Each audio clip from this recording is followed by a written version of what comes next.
So let's continue with our cooking. Naglagay na rin po ako ng chopped green capsicum for added flavor, and chicken stock.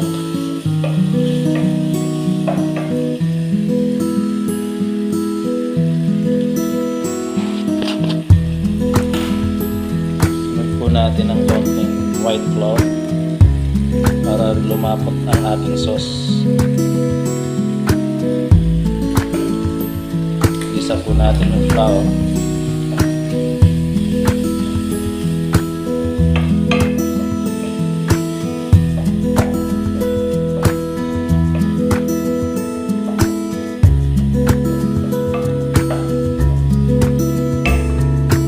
Tayo maglalagay ng milk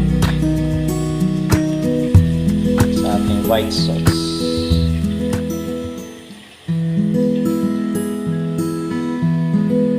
At syempre cooking cream.